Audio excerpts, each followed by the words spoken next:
బాబు మీరు ఇక్కడ ఉన్నారా? మన వాళ్ళందరూ మీ గురించి కలెక్టర్ ఆఫీస్ దగ్గర ఎదురు చూస్తున్నారు బాబు. ఫోన్ ఉందా? ఉంది బాబు. హలో రే, రామ్, ఎక్కడున్నావురా? నేను నీకు అడ్రస్ చెప్తాను. అక్కడ సత్య అనే వ్యక్తి జాబ్ బ్రతుకుల మధ్యలో ఉన్నాడు. నువ్వెంత ఇన్ఫ్లుయెన్స్ పడతావు, ఎంత డబ్బులు ఖర్చు పెడతావో నాకు తెలియదు. అతను అలాగనే బ్రతకాలి. నీకు జస్ట్ 5 minutes టైం ఇస్తున్నా. రే, ఈ రోజు చివరి రోజురా. ఇంకొన్ని గంటలు అయితే నీ లైఫ్ ఎలా ఉంటుందో తెలుసా? ఈ టైంలో ఇలాంటి డెసిషన్ తీసుకోవడం నాకు తెలుసు, కానీ నాకు ఇప్పుడు అతని ప్రాణం మాత్రమే ముఖ్యం. అరే నీకేమన్నా పిచ్చా? అయినా వాడు ఎవరి కోసం చెప్పింది చెయ్యి.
పెద్ద సార్లు వచ్చారు, మిమ్మల్ని రమ్మంటున్నారు.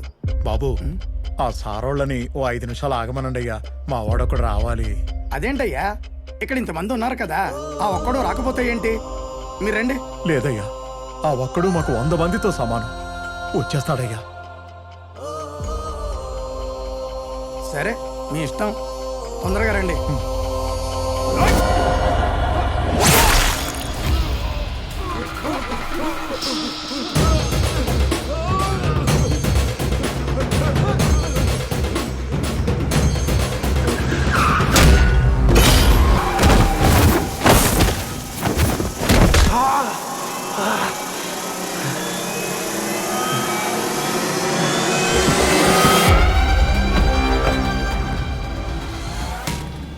వాడిప్పుడు మా ముందే ఉన్నాడు. పట్టుకొచ్చేయమంటారా? పట్టుకురావటం కాదురా, పైకి పైకి పంపించేయండి. అర్థం కాలేదు. వాడిక ఎప్పటికీ వెనక్కి తిరిగి రాకూడదు. వాడు ఏమయ్యాడో ఎవ్వరికి అనుమానం రాకూడదు. బట్ రిమెంబర్, ఇది మన మధ్యలోనే ఉండాలి, కేవలం మన మధ్యలోనే.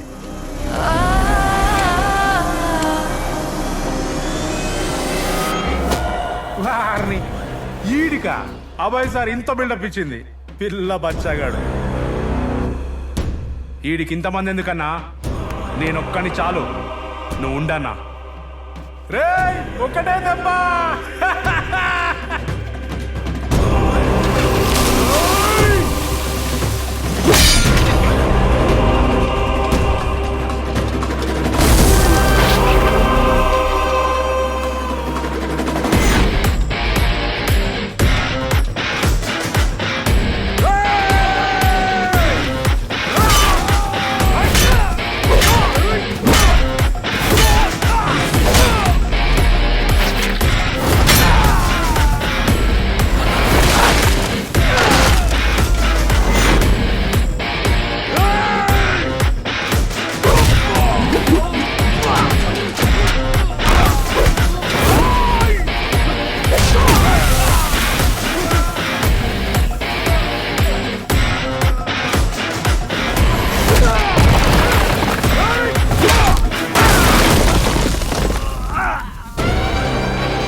ఎవరితోరా ఫోన్లో మాట్లాడింది?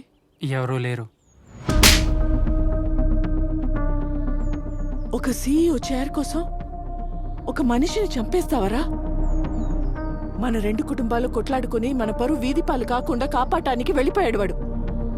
అయినా వాడు ఓడిపోతే నువ్వు సీఈఓ అవుతావు గాని చంపేస్తే కాదురా.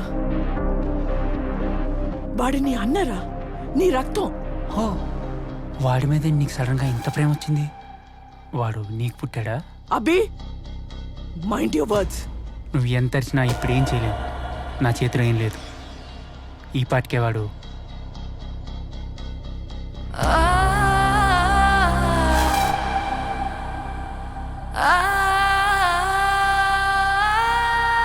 మీరేం కంగారు పడకండి, అంతా మేము చూసుకుంటాం. He'll be all right. Okay, amount గురించి కూడా మీరేం ఆలోచించకండి. ఎలాగైనా తనని మామూలు మనిషిని చేసే బాధ్యత మాది. ఇక్కడ మీకేం ఇబ్బంది లేకుండా మా వాళ్ళు చూసుకుంటారు. మీరు ధైర్యంగా ఉండండి. ఇదిగో పెద్ద ఆయన, వాళ్ళు మీకోసం ఢిల్లీ నుంచి వచ్చారయ్యా. చాలా సేపటి నుంచి వెయిట్ చేస్తున్నారు. ఇంకా ఆలస్యం చేస్తే బాగోదు. తొందరగా లోపలికి రండి. రండి.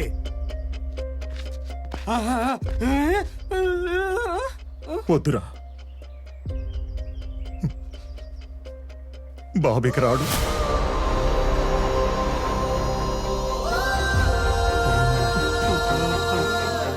పదండి వెళ్దాం.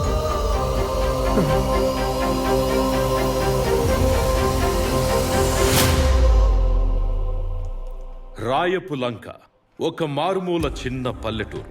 పూల మొక్కలు పెంచడం తప్ప ఇంకో పనిరాని జనం, తిప్పికొట్టిన 10,000 కూడా దాటని జనాభా.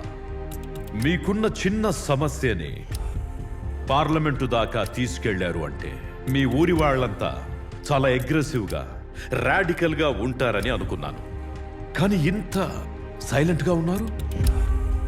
చెప్పండి, మీ సమస్య ఏంటి? Tell me. ఏంటి ఎవరు మాట్లాడరు? పిఎంఓకి రక్తంతో ఉత్తరాలు రాసింది మీరేనా? సార్, ఇక్కడ ఏ సమస్యలు లేవు సార్. మీరు బయలుదేరండి. ఏదైనా సమస్య ఉంటే నేను చూసుకుంటాను. మీరు చూసుకున్నట్టయితే మేమెందుకు ఇక్కడ దాకా రావడం? సమస్యలు లేవని చెప్పాల్సింది మీరు కాదు, వాళ్ళు. సరే కానివ్వండి. మీకు 2 నిమిషాలు టైం ఇస్తున్నాను.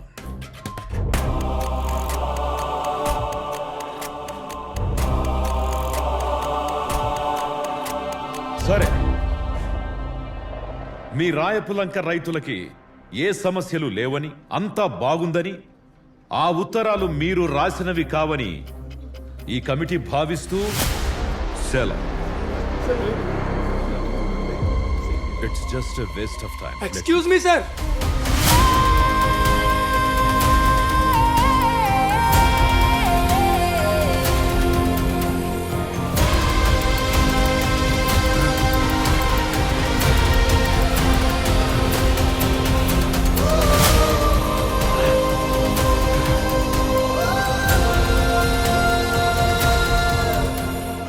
Are you okay mister?